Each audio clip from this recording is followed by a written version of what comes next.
Hello Katipa, ito si Paring Don. Ito ang tuturo ko sa inyo. Lead guitar ng Runaway Train.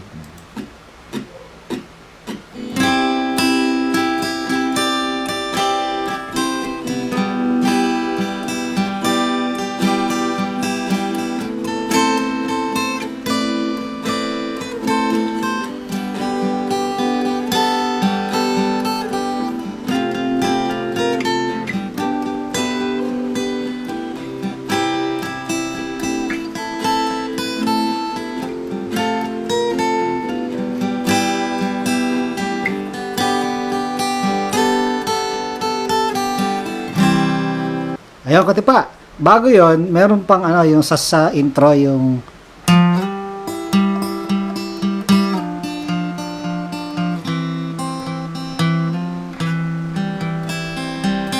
yun. So yun yung intro. Kumbaga, siyempre may isang gitarista na puro silang. Tapos may nagaganon. So yun muna ituro ko kung gusto niyo lang ha. Kasama rin sa lead yun eh. So ganun mangyayari. So 4, 3, 2, 1, tong! Ganon. So, paano yan? Towong. Ang diskarte rito, yung pagpipinch. Yung kinukurot mo yung dalawang string para tumunog ng sabay-sabay. Ang pagsasabayin mo ay ang 4th string at saka 2nd string. So, sa umpisa, ganito. Ilagyan mo ang 4th string, 3rd fret, tapos 2nd string, 3rd fret. Tapos, patunogin mo yung 4th string, i-slide dito sa 5th fret. So, yung pwesto mo ng 2nd string, susunod yan, ha? Susunod sa 5th fret. So, yan. Tapos, pagdating dito, saka mo ipa-plucking. Ganon. So, salitan. 1, 2, 3, and sa susunod dito, sabay na pipinch, tapos slide back sa 3rd fret.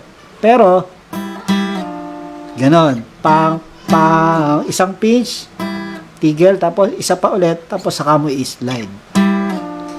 Tapos, plucking na naman, salitan na naman. 2nd string ang una. So, 1, 2, and 3, and tapos lipat ka rito. Walang sliding. Ang gagawin mo, 4th string, 2nd fret, 2nd string, 1st fret. So, nag-iba yung daliri. Okay? Tapos, yun, sabay na gano'n. Pang! Tapos, salitan ulit. Yung 2nd string, 4th string. 1 and 2. Pagbalik din sa 4th string, biglang, ayun. Ganyan pa rin ang tipa mo ha. Magkakaroon lang ng dagdag na daliri. Hammer yung ring finger mo sa 4th string, 3rd fret. Hammer on. And then, balik sa pinanggalingan, tipa ang 4th string. Tapos, ito, ipipick mo, ipa-plucking mo, string number 3, 2, 3, 1, 2, 3, 2. Ganon. Mula umpisa ulit. Explain natin ulit. 4th string sa 3rd fret, slide sa 5th fret, sasabay itong baba. Tapos, salitan na plucking, 1, 2, 3, and then pinch. Tapos, pinch ulit para bumalik sa dati, sa 3rd fret, slide. Tapos, salitan yung mga strings. 1 and 2 and 3 and ayun, yung pinakang ending yung 4th string, and then lipat na dito, pinch. Tapos salitan ulit, 1 and 2. Pagdating dito sa 4th string, hammer on. Alright, and then balik dito, plucking na tayo, 4th string. 4, 3, 2, 3, 1, 2, 3, 2. Tapos umpisa na ng kanta, Call You What in the middle. Right? Demo na, dire-diretso.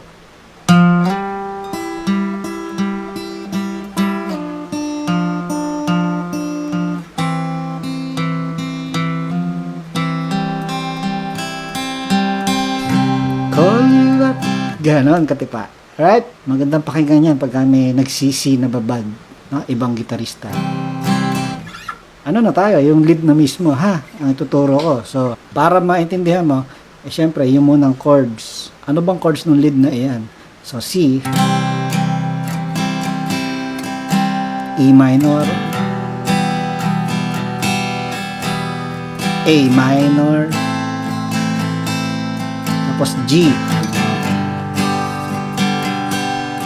tapos F, C, A minor, tapos F ulit, E minor, G.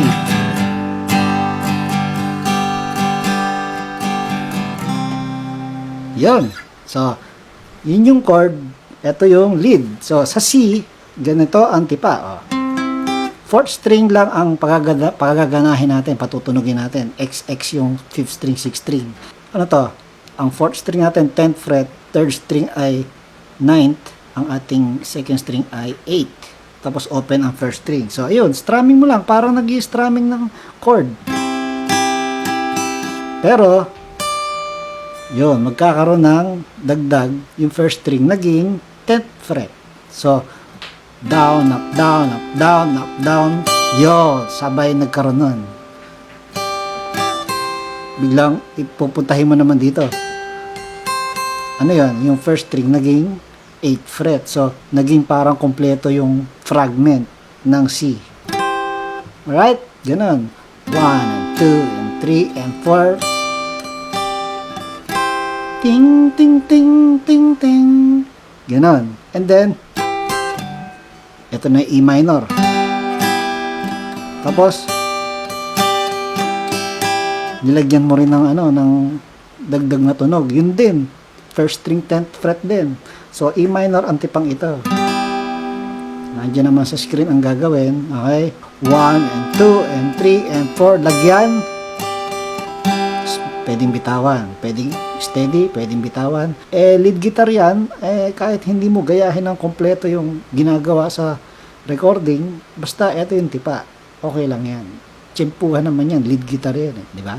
Pwede ito na kung ano yung gusto mo, ang may parinig dun sa tao. Kumbaga, may halong diskarte mo na. Okay? And then, A minor, ganito ang tipa. Tapos, gano'n din, meron din to na nag-iibang tunog. Ito. So, yan yung tipa. Kanina, ito yung tipa. Tapos, ito. Tapos, babalik dito. Alright? So, 1 and 2 and 3 and 4. Lipat.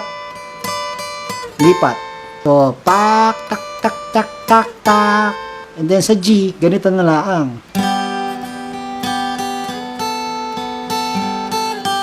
Actually, maraming ginagawang, may ibang ginagawa yung gitarista. Ganon din yung tunog. Pero iba yung ginagawa niyang tipa. Pwede na to. Isang string lang sa first string pinatutunog. Tapos, open yung, yung ibang string. G lang naman yan. Alright? And then, sa F, ganito ang ginawa. Ganon. So, ito yung tipa, tsaka ito. Pero actually, pwedeng ito muna, patutunugin mo, saka mo ihabol ito. Pwede naman ganon. And then, magiging F sustained. F suspended. Tapos, balik sa F. Ganon. Okay, so, 1 and 2, teng, teng. Ganon. Again, 1 and 2, teng, teng. Alright? And then, sa G, pwedeng ganito na lang. Kumbaga, G, suspended, balik sa G, ganon. So, 1 and 2, sa second string yung tumutunog. Teng, teng, teng.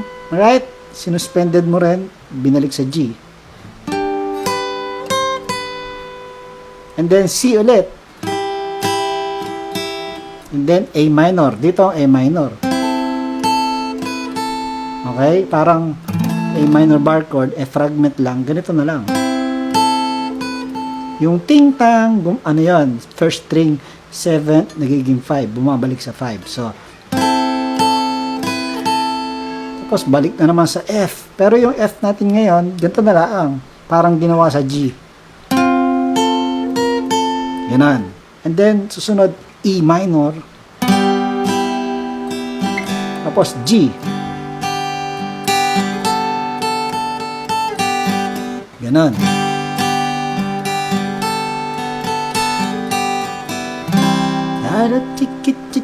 Alright?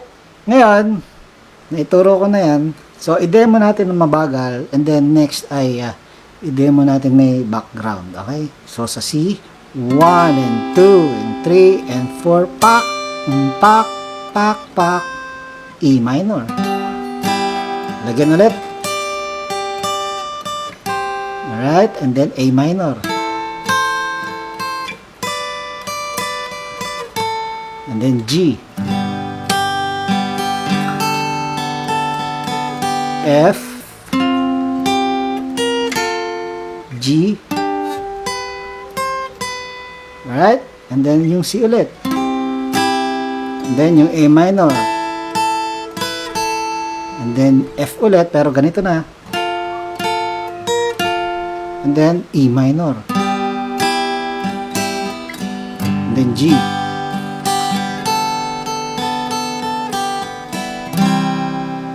Yun. Lagyan natin ng background na. Go!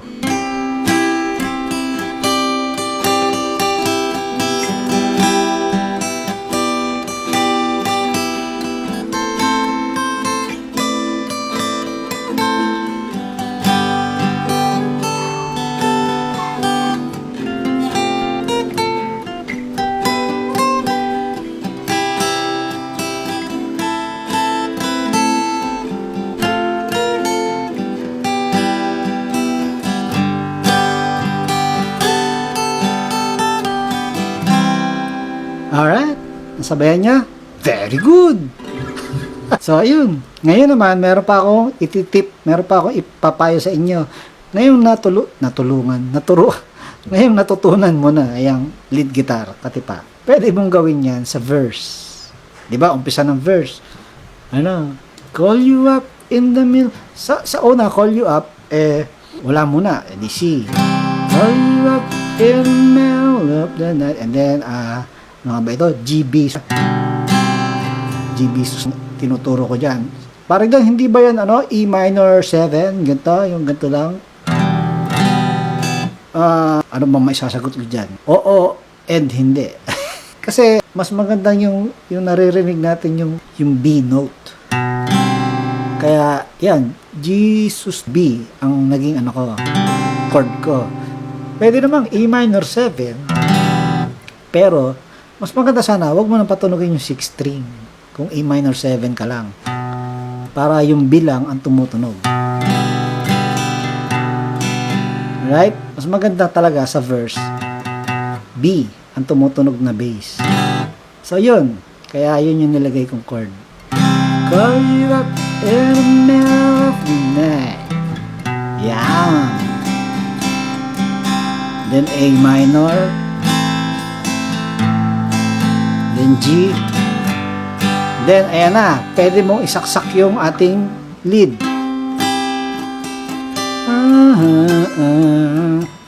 So many secrets I could keep. Okay? Trust myself, I wouldn't weep. Pwede mong isaksak yun.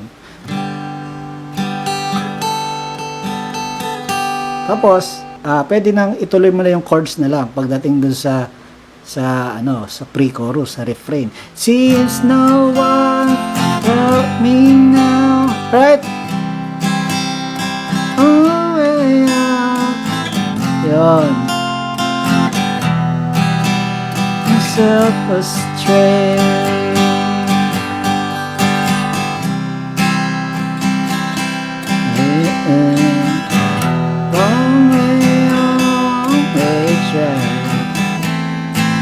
Okay? So, yan ang chords ng chorus. Neither here nor there. Turum, purum, bum. So, yun. Katipa. Hindi natin itutuloy. Basta yan lang naman ang mga na-flex ko naman yung mga chords. So, kung gusto niyo ng cover song, meron ako niyan. Matagal ko nang na-upload cover song niyang kantang iyan. Pwede niyo sabayan iyon. Paring doon here, appear.